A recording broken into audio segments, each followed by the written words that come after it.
Terima kasih masih bersama kami dalam Berita Aceh. Bagi Anda yang baru saja bergabung, kami sajikan kembali 3 berita utama kami.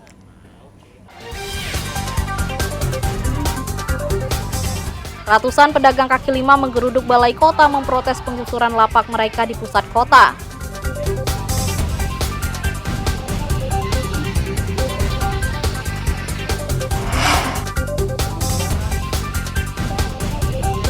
Sebanyak 105 calon jemaah haji asal Kabupaten Nagan Raya terus mempersiapkan diri menjelang keberangkatan ke Tanah Suci.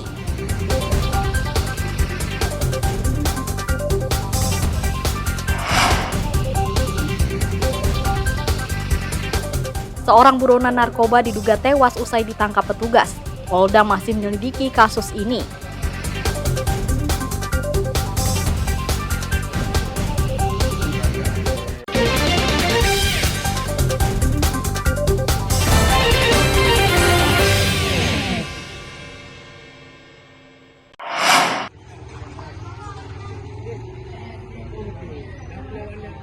Seorang warga Aceh Utara meninggal dunia diduga karena kekerasan oknum polisi saat penangkapan terkait dugaan kasus narkoba. Kasus yang menggemparkan publik itu kemudian diambil alih Polda Aceh dengan menurunkan tim untuk mengusut kejadian. Sebelum meninggal, korban sempat dibawa pulang ke rumah melalui seorang perantara dengan kondisi luka pada bagian wajah dan telinga. Keluarga kemudian membawanya ke rumah sakit TNI AD Kesrem Lok Semawe. Setelah beberapa saat dirawat, korban meninggal dunia. Pihak keluarga sudah menempuh jalur hukum dan melaporkan perkara ke Polres Lok Semawe. Keluarga korban menuntut kasus kematian Saiful Abdullah 51 tahun ini diproses. Menurut keluarga, korban ditangkap pada hari Senin tanggal 29 April 2024 oleh polisi Polres Aceh Utara dengan dugaan terlibat kasus narkoba. Namun keluarga korban baru mengetahui beberapa saat kemudian. Malam itu orang tuh karena sudah tahu ayah sudah meninggal jam 2 ayah karena enggak cuma 30 detik ada ayah di rumah. Ngomong cuma sedikit saja ngomong sama kami. Terus enggak tahu lagi. Badannya hancur katanya, badannya dipukul hancur semua. Meninggal di rumah sakit? Di rumah sakit. Karena di sini udah berapa detik cuma ngomong udah kejang-kejang sakit katanya. Polda Aceh telah membentuk tim investigasi untuk mengusut kasus tersebut. Tim Paminal Bitpropam Polda Aceh masih mengumpulkan bukti. Tim Paminal Bitpropam Polda Aceh masih melakukan investigasi terkait adanya warga Aceh Utara atas nama Saiful yang meninggal dunia usai ditangkap personel Reserse Narkoba Polres Aceh Utara atas dugaan kasus narkotika. Polda malah menerangkan tersangka sakit usai ditangkap dan diperiksa. Akhirnya dikembalikan ke pihak keluarga. Karena mengeluh sakit, pihak keluarga sempat membawa Saiful ke rumah sakit hingga akhirnya meninggal dunia.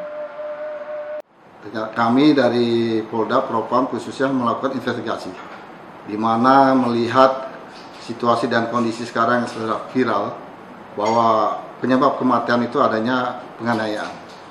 Mungkin dari hasil nanti investigasi dari Propam Polda, apabila dalam penanganan kasus tersebut adanya penyalahgunaan atau kode etik, tentunya kami dari pihak Polda akan melakukan tindakan tegas terhadap personel tersebut. Apabila dari hasil temuan nanti yang sedang bekerja dari Paminal Polda terdapat tidak sesuai dengan prosedur atau SOP dan juga kode etik, kami akan tindak tegas. Tim Paminal Bitpropam Polda Aceh masih berada di lapangan untuk melakukan investigasi. Hingga Senin siang, Polda Aceh belum menerima hasil investigasi tersebut, sehingga belum terungkap personel yang terlibat. Tim Liputan melaporkan dari Aceh Utara dan Banda Aceh.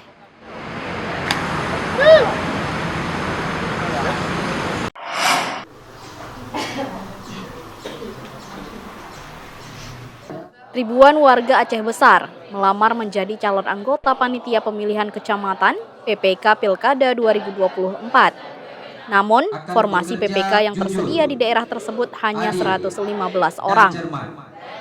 KIP menerima lebih dari 1.100 pendaftar. Namun, proses seleksi masih terus berjalan untuk memilih 105 orang PPK yang ditempatkan di 23 kecamatan di Kabupaten Aceh Besar. Antusiasme warga menjadi anggota PPK Pilkada di Aceh Besar cukup tinggi.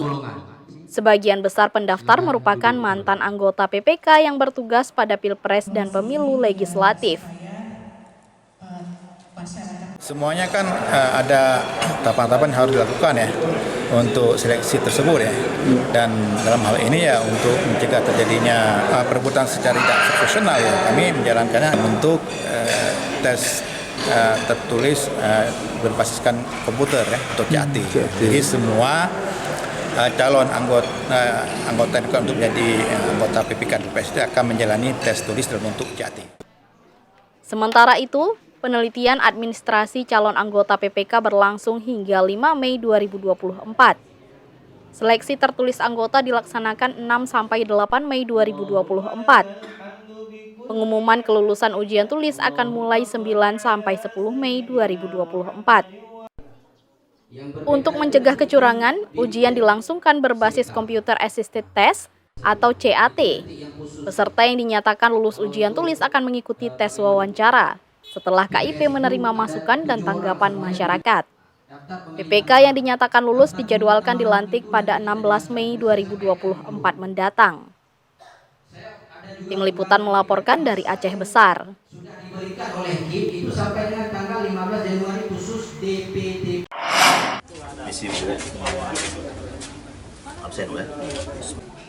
Pelaksanaan pemilihan kepala daerah Pilkada 2024 yang semakin dekat mendorong KIP Kota Langsa menyosialisasikan persyaratan kepala daerah. Kali ini sosialisasi ditujukan kepada calon independen atau calon perseorangan wali Kota Langsa. Sosialisasi tahapan pilkada berkaitan dengan persyaratan minimal dukungan persebaran pasangan calon wali kota. Pada kesempatan ini juga dijelaskan penyerahan dukungan pencalonan dari warga kepada pasangan calon wali kota. Sebelum pencalonan, bakal pasangan calon wali kota wajib memiliki akun sistem informasi pencalonan pilkada atau Silonkada. Akun tersebut harus sudah terpasang sebelum 5 Mei 2024. Bacalon wajib mengunggah seluruh bukti dukungan dan persebarannya. 3% jumlah pemilih tetap Kota Langsa atau 5.475 KTP merupakan syarat dukungan untuk bakal calon pasangan yang maju melalui jalur independen. Sosialisasi persyaratan dukungan bagi calon independen yang ingin maju pada pilkada wali kota dan wakil wali kota di Kota Langsa tahun 2024. Dalam hal ini kami menyampaikan persyaratan dukungan calon itu harus memenuhi 5.475 KTP yang itu tersebar dari 3 kecamatan sesuai dengan Kanun Aceh. Dukungan pasangan calon juga harus bisa membuktikan melalui pernyataan dari masyarakat ke Silonkada mulai tanggal 8 hingga 12 Mei 2024. Penetapan syarat dukungan pada tanggal 8 sampai 19 Agustus 2024. Pengumuman jadwal pendaftaran paslon mulai 24 hingga 26 Agustus 2024. Pendaftaran dan penelitian persyaratan paslon pada 27 Agustus hingga 21 September 2024. Sedangkan penetapan paslon pada 22 September. Maimunzir melaporkan dari Langsa.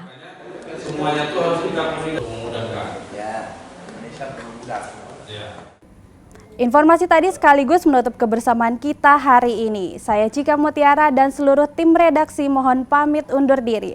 Selamat beraktivitas. Wassalamualaikum warahmatullahi wabarakatuh.